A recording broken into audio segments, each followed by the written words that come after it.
Hello and welcome to Cracked Open, a podcast guiding you on your journey to becoming a vessel of unconditional love. This is your host, Beck Milonis, High Priestess, Channel, and Activator. Join me on this series as I share reflections, insights, and channel transmissions from my journey of walking the initiation path. Each episode is a unique transmission containing supportive frequencies to facilitate the deepest healing, activation, and reconnection with your soul. I invite you to open your mind and set the intention to receive this episode into your heart space. Let's go. Welcome back, beautiful beings, to another episode. I am so fucking excited to have this human on here with me. He is one of my favorite humans, and I don't say that lightly.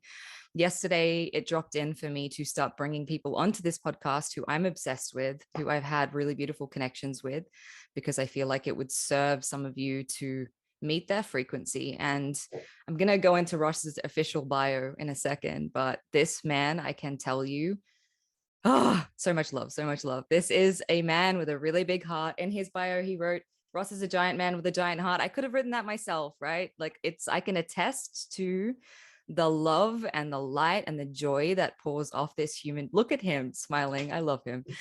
You can tell I love this man. Ross and I met in Bali about a year ago now, a little bit under a year ago. Yeah. We met at a festival and didn't really chat much, but then later ran into each other at a friend's kind of like going away retreat. And it was actually Ross and his men's circle that was sitting there. And I bombed their men's circle meeting, which was great. And Ross and I got into a chat about masculine and feminine dynamics. And there was just this fucking fire. And it was like, we need to connect. And then we got into some really beautiful healing together, holding some space for each other to heal some feminine and masculine wounding. I can say that I have dropped this deep before, but the way that Ross was able to hold me in a safe feminine space, well, he wasn't holding the feminine, I was in the feminine, but I was able to drop fully into the feminine because of his loving, non-judgmental, just strong, primal, Viking, masculine presence. So this is some of the things we're going to go into. So to just let you know kind of like what Ross is all about. Ross is a giant man with a giant heart, as I've already said. He's a Leo. So you'll hear all about it. No. He has had many, many professional endeavors, from managing nationwide marketing tours, acting, investing, and most recently hosting men's retreats. He's a self-proclaimed student of life and loves sharing what has helped him on his journey with others. And also, before I let Ross take the mic, because there's a lot of energy moving already and I can feel it, please know that the container that we are sharing for you guys today is fucking beautiful. If you can feel into the frequency of all of the support that's here, and just the unconditional love between us, this is available to everyone. And I want you guys to feel into the frequency beneath what we're talking about, because this is what divine union and relating and connection and the feminine and the masculine coming together, this is what it's all for, right? Being able to have these beautiful heart open connections. And Ross and I, when we connected in this way, were able to literally melt into each other, into this intimacy and connection, which is fucking profound considering there was no physical stuff, right? So that's what's available to everyone. I'm going to let Ross take the mic. So Ross, I would love to hear from you and let us all know kind of where you're at in your journey and what brought you to be this beautiful Viking man that you are today. Yeah, thank you so much, Beck. First and foremost, it's great to be here. And it was fun hearing you talk about how we met, and when we were sitting down when you bombed the men's crew, we couldn't stop chatting. It was like ping pong. We were just like so excited, and it was really fun when we got to get together and really drop in. And it's been really impactful, definitely for both of us, just our connection and the different things that we've shared, and just having the different conversations has been really a pleasure. So I'm really excited to be here today with you and your big smile and the big energy. And I'm really excited to hop in. Yay. So where to start? Oh man, where am I at right now? What am I doing? So I was just in Bali as well for about 15 months. And I had been in LA for about 6 years before, pursuing an acting career. some highlights, worked on a lot of really cool projects, some commercials, some movies. One of the last things I did, I was a Viking on a show called Ultimate Tag, which looking back now was actually me for the first time, like finding this primal warrior energy inside of me. And I actually got to display it for everyone on national TV, which was really cool. But looking back now, I can see how it was kind of a big part of my journey becoming a man. So I lived in Bali for 15 months and I wanted to kind of hit the reset button. I was living under a lot of like pressure and tension, stress, and also like waiting for that one day when I had the perfect acting career. And then I would travel again. Then I would do this. Then I would basically live again. And I think a lot of people really live their life like that. And I just felt very disconnected from the present. And so I was like, you know what? I was actually, my girlfriend at the time had a friend she met someone in this group she was in, and she's like, yeah, like I'm living in Bali, you just need a business visa, it's fantastic. And we are like, oh shoot, we're a year long into COVID, so we're just like, let's hop over to Bali, check this out.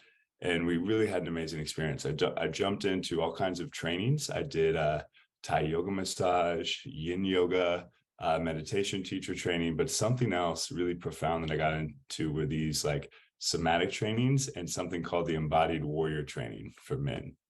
And so What is that? That sounds yeah, amazing. You should talk let's talk about about that. it. So the embodied warrior program, it was a 4-week container. And basically how the guy was setting up, one thing you did is learn a haka, which if anyone's not familiar with a haka, it is this like primal, like war battle cry that the Maori people in New Zealand in ancient times would do before entering battle. And it's like, you might have seen, people might have seen how the All Blacks in rugby still do it, but you just see these men, they're like chanting and yelling, and it's primal and it's amazing. And so, but you feel this thing whenever you witness it. So part of it was geared towards learning that. And the other part was like accessing the dark masculine. And at the time I was like, dark masculine, like, what's a dark masculine?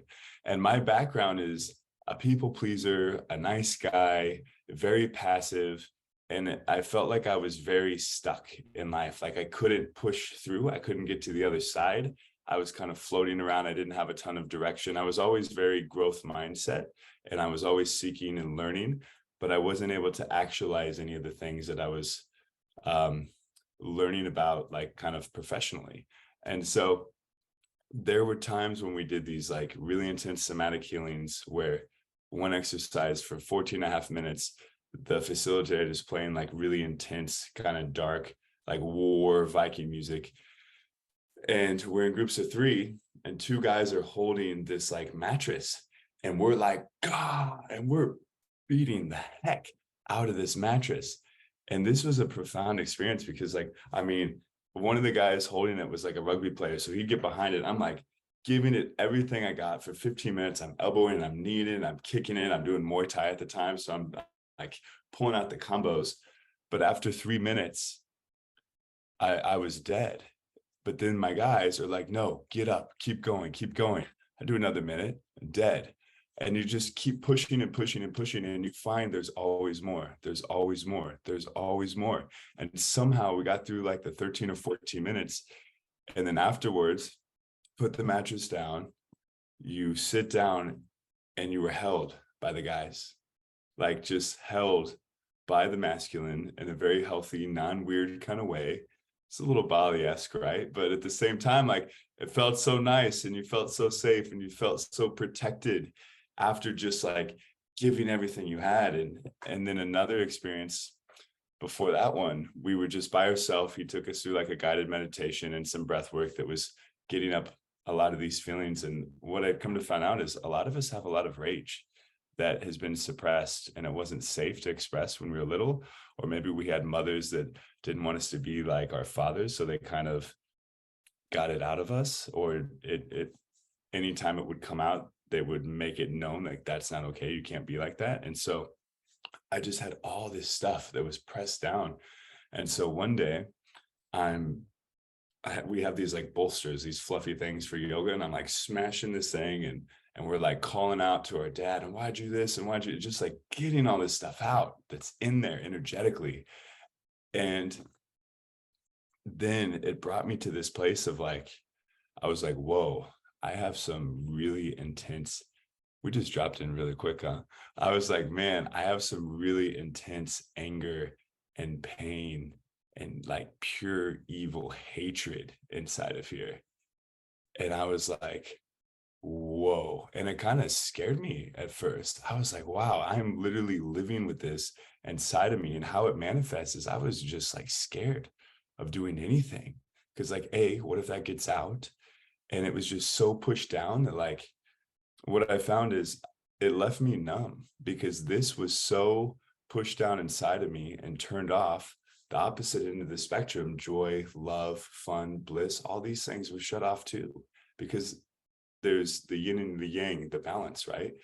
And so I cleared up a lot of that, was able to forgive my dad. And then what was crazy is later I did a meditation training, and we were doing all these different types of meditations and activations and Kundalini meditations, and some were like super physical. And one day we're doing this really kind of violent, like just really involved physical meditation, right? And we're like screaming and we're chanting and we're this and we're that and we're hitting stuff again. And I feel all this emotion coming up. And I mean, all this stuff came to the surface, and I felt that same like hatred that I felt before, but this time it was at me.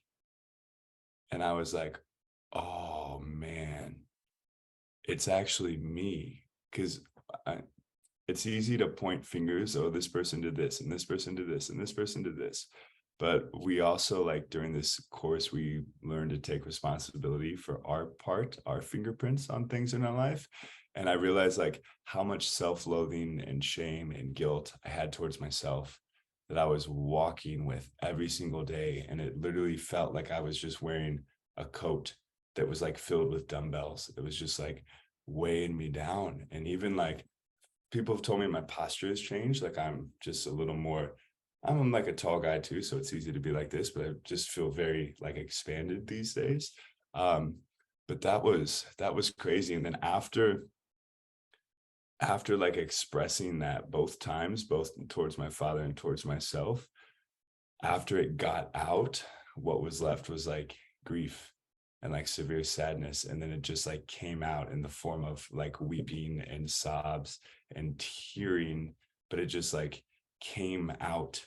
And I could tell that since both of those experiences, like they left me lighter, and a lot has been changing in my life since doing some of these things. So it's been really cool to see, because you hear all the time now, like energy is everything, everything's energetic, and that's starting to get known. But then like the embodiment of that is like, okay, excuse me, I'm carrying these things energetically in my body that are literally affecting me every single day. And it doesn't matter how many times I meditate, how many times I do breath, how many times I do this, I can do all these perfect habits, but that stuff's living in me. One more great example, just while we're on this topic, is I was also doing somatic therapy sessions, which is all about getting into the body, feeling emotions, feeling where it is, and then expressing and letting it out. Sometimes going back to the first time you experienced it. And so one day the facilitator and I went in my like visualization. I visualized my dad, and we were doing an exercise with him, and I was like reaching out my hand to him, and he was like sitting on the couch, and he looked at me, and I mean, my heart space just like folded in and collapsed to like the size of a pea, and it was like constricted and it was hurting. And that's also like where I would feel anxiety and stuff in my life. It's like congestion right here. But I mean, everything was just like, and my body was folding in just from a visualization. And this was like throbbing right here. And that's what my heart felt like. And I was shocked. I was like, I'm living with this energy inside of me every single day, but it's suppressed, right? But that's when different things, like people talk about triggers, different things will bring that up, like in relationship with men, not feeling worthy, not feeling enough, having to prove myself to people, not being able to be me. These are all manifestations of this thing that was sitting inside of me.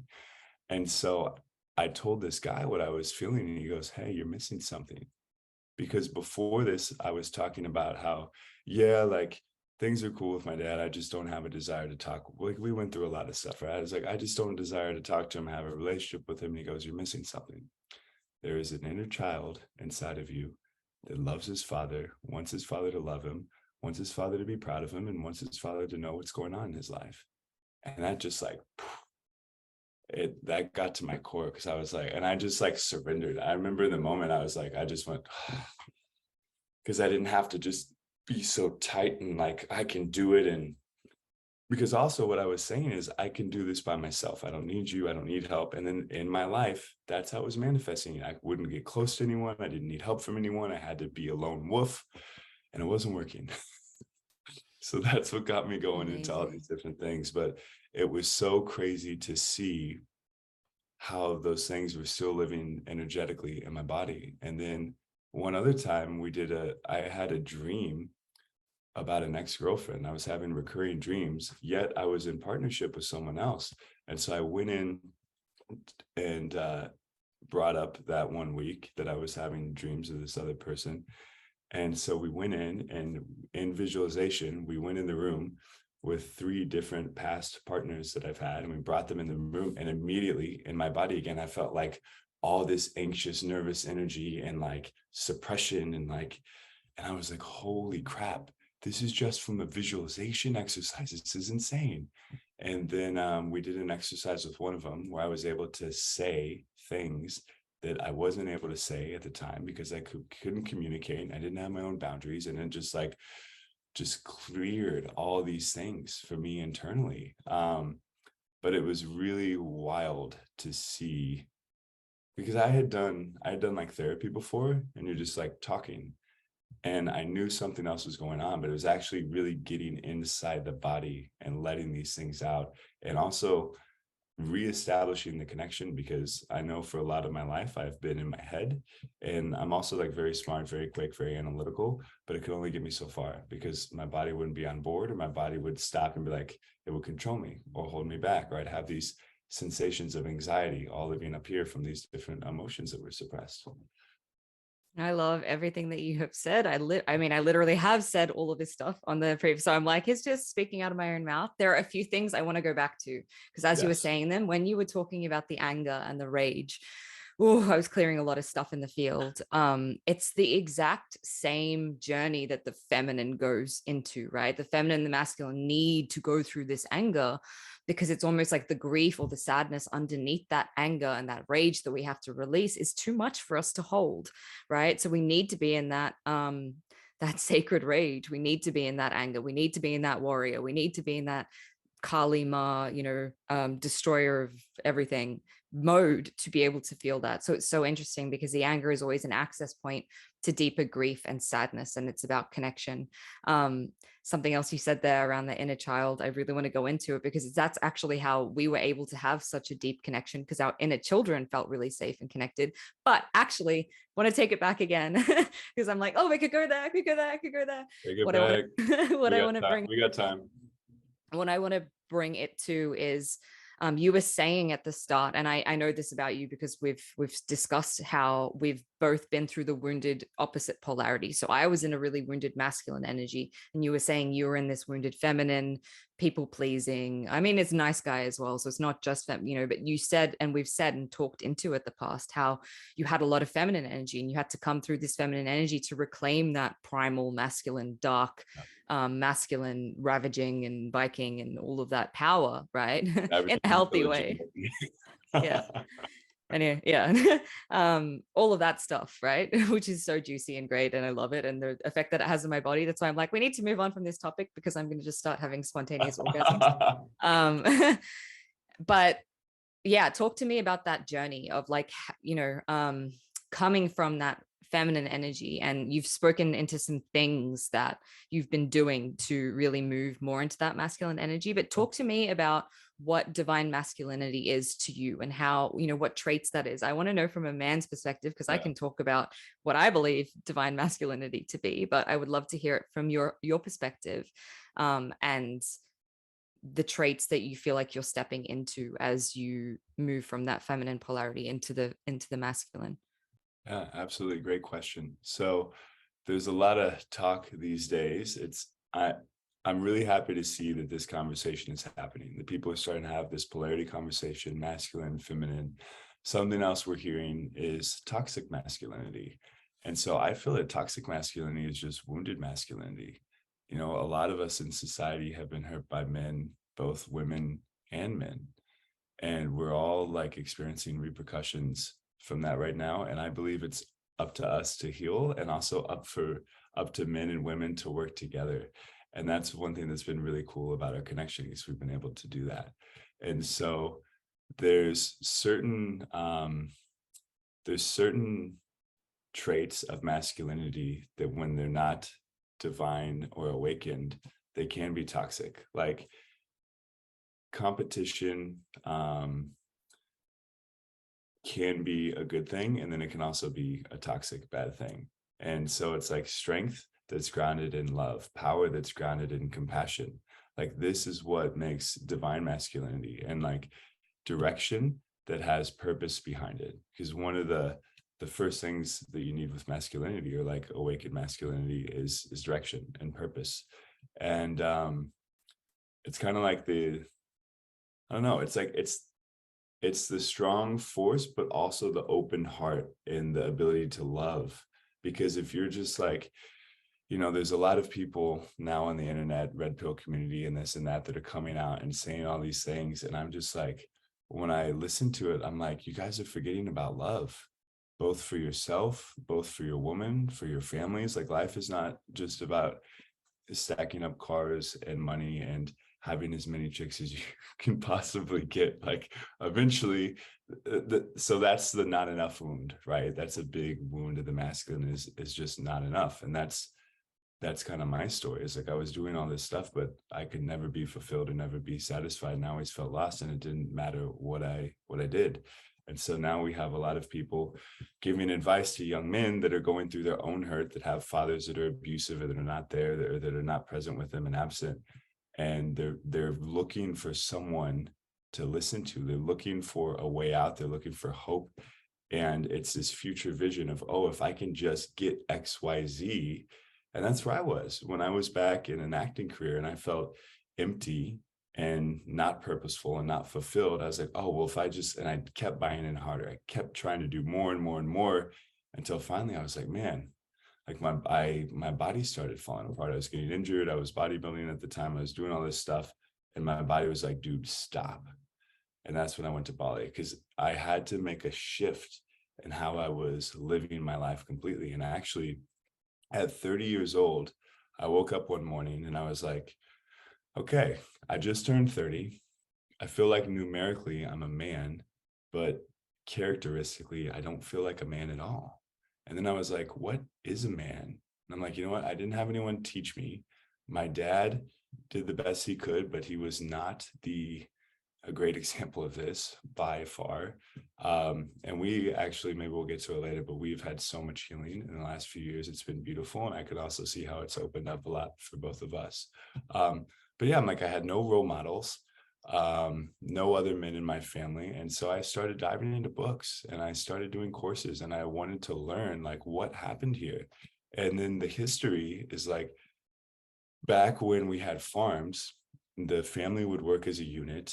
The sons would go work in the field with the dad, and they would see him, and they would be teaching him how to work, and they would have this bond, and they would also admire their dad for that. And then they'd go inside, and the mom would she would cook the meals, and she would do all that traditional stuff, but it was like a unit, and everybody had their part, and the man was looked up to, and it was great. And then once we started industrializing, we started getting away from all this. And so now men are driving 30, 45 minutes into cities for work. Also, men get sent off to war in World War II, and they come back, and there's nothing really to help them integrate back into society. There's no, okay, we're going to give you payment for a few months, and you're going to do therapy, and we're going to find you something that will, because if you're out fighting and then you come back and you try to work a normal job, like there's got to be some type of transition there. Anyway, then we have the feminist movement, which part of that was definitely needed, right? Yes, power to the ladies. Part of that was needed. No, no, no. I'm like, yes, he's going there because I ranted about feminism and how harmful it is for like an hour. And I was like, I'm so glad you're taking it there, but I'm going to shut up and let you So continue. what happened is we've swung the pendulum because it needed to be swung, right? But instead of coming here, we've went all the way over here. And now we have a world where there's not really polarity. And we have a lot of people that are like me, that where I was 30, I was kind of floating through life. I couldn't sink my feet into anything and commit and have staying power. And it wasn't just relationships. This was manifesting in friendships, in intimate relationships, in job, in finances. It's not just one thing. And I think for a long time, I was looking at things as individually, and then I was like, wow, this all comes from the same root. It's all connected. And this is for everybody. And if you want anything but to be better in life, just love yourself. What if it was that easy? Love yourself a little more. So yeah, I dove into, this is one of my favorite books right here, The Way of a Superior Man. Great It, book, it's guys. Great book. 100%. I it's read that book when I was getting into the energy of my big dick king. I was like, I'm gonna read this book. and I know a lot of women, and I've recommended it to women as well to read it. And they love it too, because for me, I was like, man, this is an energy that I just, or a language that I've been waiting to hear. It made so much sense. And I'm like, why is no one teaching this? And if you look back, like historically, or even now at different cultures, like people, they will have ceremonies and passages, rite of passage for men. The men will literally take the sons, the boys, away from the mothers, because that's another thing. We all have a lot of dependency towards a relationship with our mom. We literally come in attached on an umbilical cord. There needs to be something to happen, right? A lot of men now are mama's boys. I was a big mama's boy. But anyway, they take these, and look at me now. But they literally take these boys out, and they go in caves or whatever, and they do chants, and they tell stories, and they hunt, and they do all these things, and their uncles are there, the elders are there, grandparents are there. They're nurtured by all these different men in the tribe, and they're not separated. It's very communal, and they do these things, and they spend time away from their mom. And then when they come back, it's like, I'm a man. I was talking to my meditation training teacher out in Bali, and he's a Sikh, and they have these turbans.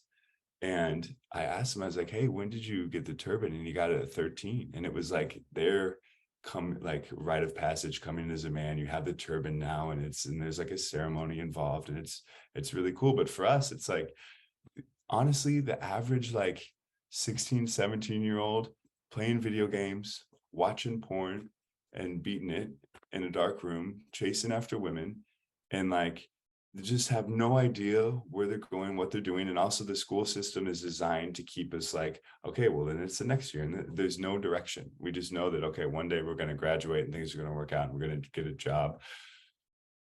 We're going on a lot of tangents here, right? But the point of what I'm saying is, like, men are lost, and there's nobody telling us what to do. And then you have women that are having to deal with all these men that don't have their shit together, and they're trying to come in and mother men and fix them because they have their own mother wound and they're damaged, and all this is being recreated in relationships. And then the polarity's gone, and it's like, how the hell did we get here, and how do we get out of it? And that's what I was talking about earlier, and you brought up too. It's like, we work together. We have this conversation, and we really work together on this. But now I see people targeting each other, like, oh, men are this, all men are bad. Oh, that's another thing. So I have a lot of conversations with women, and a lot of them grow up with the beliefs that, like, I can't count on men, men are this, men are that. And I'm just like, whoa. And it's like, we take that into dating energetically. Or I hear all the time, there's no good guys in LA. Then I go to Bali, there's no good guys in Bali. I'm like, well, There's you're no probably fucking not, good guys anywhere. No, I'm kidding. They're right? everywhere. They're I'm like, everywhere. you're probably not gonna find one. But I was having a conversation with this woman one day at a restaurant in Bali, and she was really, really sweet, and she was really excited to talk to a man about some of this stuff. And she goes, hey, why are men afraid of like dating a woman who's like a boss babe, who's like got it together, right? She's got her own money, she's got a career. And I was asking her a little bit about her last relationship, and she said one of the things she said is that her boyfriend would try to buy her nice things, and she's like, it didn't really do much for me because I can buy it on my own. I was like, you hear that? I can do it on my own. Like energetically, it's like, I don't need you. When he was actually trying to, like, it's one of the ways he was trying to show his love to you, by supporting or providing you. Like, you already have everything else taken care of, but he wanted to give you some element of like providing. And she was just like, oh, I never looked at it that way. And then also I talked about like, how would it feel, you as a woman, if you're with a man and he provides what's called masculine containment, and not like he puts you in a cage, but the idea is like, this guy is in this relationship with both feet and grounded there, and he's not trying to get anywhere else. It's not 1 foot in, 1 foot out. He's just there for you, no matter what it is you say, what it is you do, you just get to be you. And she was like her body just softened, like, I don't have to be on my guard. And I was like, have you been encountering like boys? And she's like, yeah, like a lot of these guys, like I have to do this. And so there's this like disparity that's happening right now in polarity. And I think it's a worldwide phenomenon. I love this. I'm like, which part do I choose to extrapolate on? There's Right? okay. The first thing I want to say is how you have been saying, and this is kind of what we started talking about. One of the things is like men don't have men to really look up to, right? And I get this reflection over the past couple of years so much from men in my community who are like, who the fuck, where are the men leading and like giving us the good shit, right? So that book is amazing. Ross is amazing. That's why I have him here, because he is a leader. He's stepping up, right? And it's fucking time for the men to step up and teach the men, right? Women can't teach men how to be men. We can call them to their greatness by supporting them and loving them, but that's not from this place of the nagging bitch mom, right? Women need to understand that if you're going to be hard, if you're going to have all these things around men, and I can't trust men, and I talk about all of this in the softening into feminine vulnerability episode, so I won't go into it. Like, listen to that message and the sacred union template episode. Listen to them because I've touched on all of this.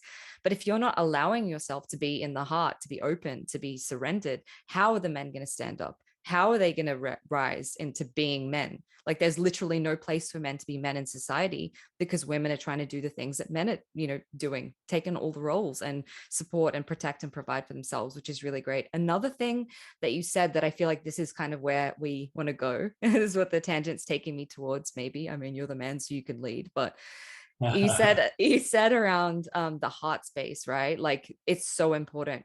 Like, that's such a quality of masculinity, is like that open heart, right? And I think that is the reason why both of us were able to connect in the way that we did, where I fully allowed myself as the feminine to open and be penetrated by the fullness of like, whoa, my whole body's like, wow, of your energy, right? And I wasn't like, I'm terrified of you, like, this is too much, I don't feel safe, like, this is, because that is a lot of energy. That's a lot of fucking man coming at you, right? Like, look at this man, it's a lot. You can imagine what his energy is like in that space, right? And a lot of women do not feel safe to soften and open into that, because the men that they're interacting with don't have open hearts, right? So those men are not grounded in their heart, and they're coming from this place of control or violence or aggression or whatever it is. But when you have that direct energy and you're grounded in your heart, it's like you can penetrate to the fucking core of the feminine, and she can literally melt into openness. And like, for days after we had that meditation experience together, people were just coming up to me like constant. I was fucking magnetic. Like, literally everyone was coming up to me. They're like, here's money. Men were like having scooter accidents, like trying to ask me out. I was radiating because I felt Yeah. so deeply cracked open, right? And that is the potential for polarity. That point of like, the masculine is this penetrating force, the woman is the womb, the open, the galaxy, the universe, whatever it is.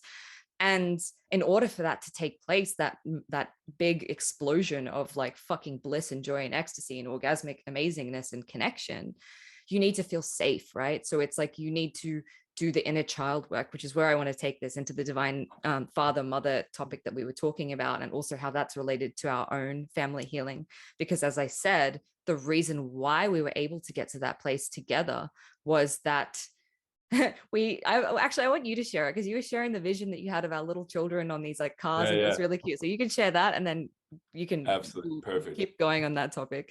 So I want to add something in. Everything you just said was wonderful and so true. What I want to add in though is people get their hearts broken, and they get their hearts broken early. And we're talking about opening the heart, right? But a wall goes up.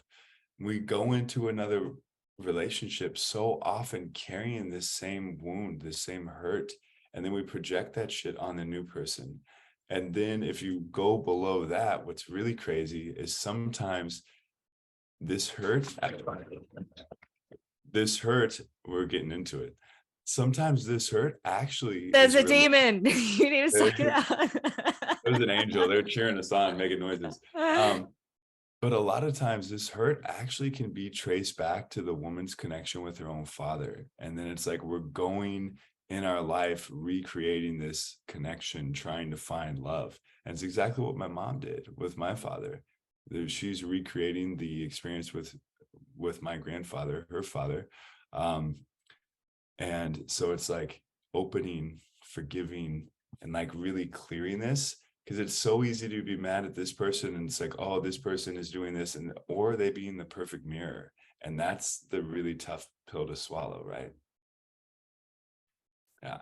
So I just wanted to interject that because I think that's a useful tool. And also, like, anytime anyone transitions out of a relationship is like asking the right questions. Or even in when you're experiencing disconnection or energy like this, it's like taking the time to really ask the right questions, like, okay, what's coming up for me? Is this the first time I've experienced this? But moving into the other topic, yeah, we were first and foremost, what Beck and I did is we were sitting across from each other. We were in Indian style, and we had, I think, right hand was on top, left hand was open. But we did this like meditation where we were kind of channeling and circling energy. And I hadn't done it like this with a partner before. And it was freaking so cool because all this stuff was coming in, and it was really awesome. But one vision I had was like Beck and I as kids, like coming into like the earth plane together. And we were just like, were we on like big wheels or something? You said I had a Barbie car, and you had like this other car. It's so Like a cute. I Ninja just can't. Turtle, like big wheel. And we were just like, yeah, let's go play and let's explore and let's help each other out and look after each other and let's ride around. And it was just so funny, but it just was like so pure and so joyful. And one of the big things I got out of this connection is so I had my own, I guess, relationship to the feminine was, I'm like, how much to say? I'm just gonna go for it, I know let where it. you're going with this, and I want you to go there. Yeah, I Okay. completely know where you're going with this. Yeah. Yeah. So I had a very wounded, I just, it sounds funny. I had a wounded feminine, but that's part of why I was so in my feminine, right? And so I was geared to get validation from women. And I also felt very responsible for women's feelings. And so in all of my interactions, I was always a caretaker. I had Enrique Iglesias hero syndrome, right? I'm trying to be everyone's hero, everyone's savior. This was showing up in my relationships. This was showing up in friendships. This was showing up everywhere. And I think this goes way back. And then also um, there's so many different things. Stick to the point. But yeah, there was always this expectation on me, and I was part of the manifestation, but my relationships, also a lot of women would expect something from me. And so, for example, there was a time when I was friends with someone, and we had hung out a few times. And after one of the times we hung out, she's like, hey, I just want to let you know that I have feelings for you. I really like you, and it's been really fun hanging out. And I looked at her, and I had picked her up. She didn't have a car. And I looked at her and I said, thank you. And we just kind of had this weird moment. And she got out of the car, and I drove away, and I was like, Ross, chill, bro. So I get out my phone and I send her a text. I was like, hey, thank you so much for telling me how you felt. like I'm sorry, like in the moment, blah blah blah. I was like, I've had a great time connecting with you, and for me moving forward, I'd love to have a friendship. That's what I want. Let me know how that sounds for you, and if you'd like to talk anymore. And she responds, oh my God, thank you so much for replying. I feel so much better now. And so what was happening, I felt guilty, and this is my own thing, right? I felt guilty about not having the feelings for her and letting her down. Meanwhile, I made her feel stupid for telling me how she felt and then like not even acknowledging it. Unfortunately, I right away went into it.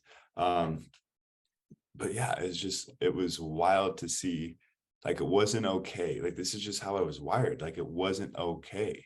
Like, I legitimately felt like I was an awful person because I couldn't just be like, oh no, we're friends. That's all it had to be. And so when we were doing this connection that we had, it felt like I felt this pure exchange of like the masculine and feminine and our energy without any, like, you didn't need me to be anything for you except for me. Can I also add to that, right? Like, I want the fucking work that I did to get to that point to also feel this like connection and this sexual energy and not attach a story to it, right? I could have easily been like, oh my God, we have this fucking melty, amazing thing. And like, I'm having all these orgasms, which is me. That's me. That's not you, right? Like, that's my experience. And many women attach these stories or things to it. And it's conditional. That love is fucking conditional. If you were like, I'm only going to share this love with you, it's conditional. So Yeah. that thank you for saying that, because so that's me. Like, one of the first things, big man, big heart. I love so big, and I realize I'm always giving women conditional, like just unconditional love, and it's big. And so yeah, people be like, oh, well, you're leading her on. I'm leading, like, I haven't flirted. I haven't like said, let's go on a date. But it's just how I am. And so then it's almost like, oh, well, you're wrong because, and I had another interaction with someone. I was very like clear right away when I thought something was happening, and I brought up a conversation, and then that person tried to like put it on. I was like, no, no, I'm not going to change who I am. I'm also not going to be flirtatious if I'm not, wanting to be that with someone. But it is this like this big unconditional love that is coming out, and it can be, yeah, misconstrued or whatever. But it was just it was a really beautiful moment. And for the record, it's we were meditating, y'all. Yeah. It Need just to put that in really, yeah, there. it just really opening, like, energetically. And so that was like, it was so beautiful to see that. Also, it was during a time when my relationship was transitioning, and so to experience that, just like pure acceptance of and appreciation of who I am for me, without a need for me to be anything. Because also, what I was talking about, that energy that I was in, I was bringing that into my relationship, always like putting the other person first and leaving myself to be with them, if that makes sense. So always put it was just like the nice guy Yeah. syndrome, a program that I was on. And ultimately it was like, I can't just blame, like, I can't point a finger. It's like I was the one that was doing it, and then it there's two sides going on, and we were both working through things together. But that was like one of the things that was my part. And then it was really interesting because once I started doing like the somatic work and understanding kind of what was going on with me, and I started changing, and I started having new behaviors, and I started having boundaries, I expected at first my partner to just be right on board. But of course there was like some transitional things that happened, because it's like I've been acting one way for over a year, and all of a sudden I'm like acting different and speaking my truth and all this stuff. Like, Ross, communication, grace, let them know what's going on. There's some big learning in there. There was something you said in that, like, feeling like you have to be someone in order to be loved as well. So the love that you were receiving was very conditional. but also you were expecting that conditional love. And I think that's the beauty of what our connection was. I was like, give me all of you. I want all of it. It's not too much. And you were like, give me all your freaky fucking orgasmic medicine woman shamanic shit. And that's cool. And we weren't expecting the other person to like understand or accept or have the same experience. And that's where the beauty was, because it was like, I know that this is my experience and it's crazy. And I've held myself back in the past for being like, oh, they're going to create a story about what it means when I'm in this space, or I'm going to freak them out because my eyes are rolling in the back of my head. Or for you, it was probably like, I can't give my, a woman all of this love or all of my power or whatever it is, because they can't hold me, because it frightens them or whatever that is. Yeah. Or it brings up what we were talking about earlier, like their own stuff about their own beliefs about the masculine. Mm-hmm. And you just said something that was very profound. I guess it'll come back to me. Maybe there's another place to go. Yeah, something about the allness of you and not expecting someone to receive that. Maybe I felt like that was like just getting to some truth nugs in there. It was right before that. So it was like me talking about abandoning myself. This is part of being a nice guy. Like, I realized that I was on this like subconscious program to just be who I thought this person wanted me to be. But I realized that I was like that in all of my relationships. I was like a chameleon. And so it can be a really great thing to be very relatable to people. But at one point in my life, I realized, like, if I change for everyone I come in contact with, who am I? But the idea was I couldn't be seen, I couldn't be loved as I am. I couldn't be loved just being me. It wasn't enough. And that's what I learned as a kid. Yes, I inner child couldn't, wounding. Let's go there. That's I could, good. I love that you're on this train with I me. couldn't just be loved or enough as me. So I had to turn into all these other things and I lost myself in the process. What a Okay, nice segue. amazing. Well, we're going to wrap this up now talking about, because I was like, okay, this is the big finish, Right.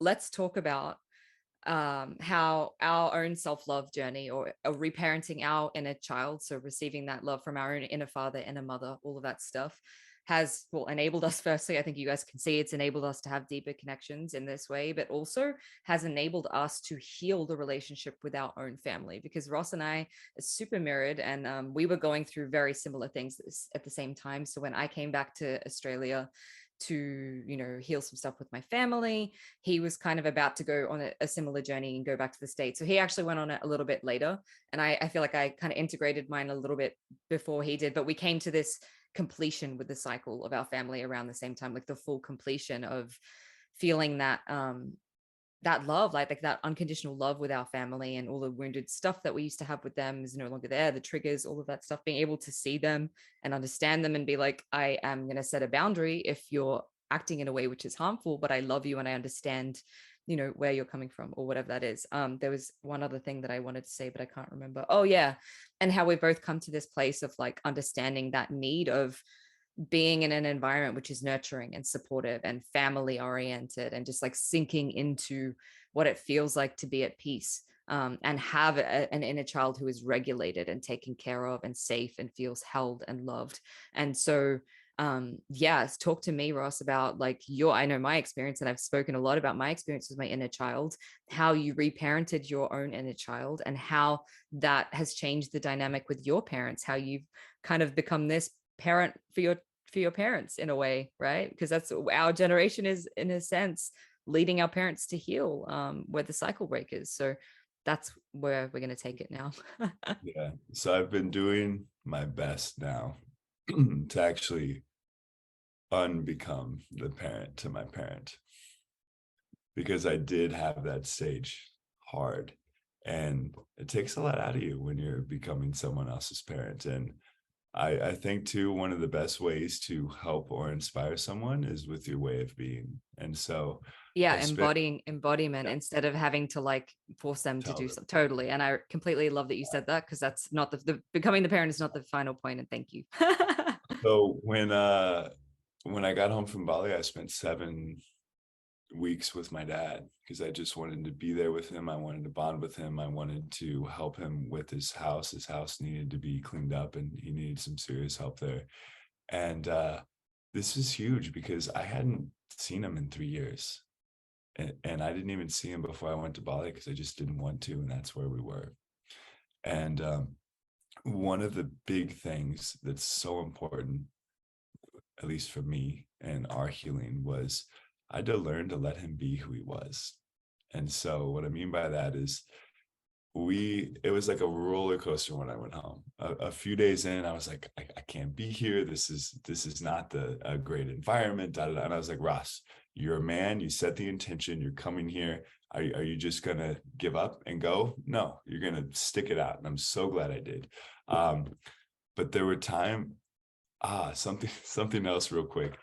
It was such a gift for me because I was like, wow, this is where I came from. I was like, I am so happy to be like, I'm so proud of myself for where I'm at because I saw every bit of beliefs and conditionings and environment that shaped and molded who I am and who my brothers are. And it was so like special to be there, and also special to relate with my dad in a different way without an expectation of how he should have been or who he should be now.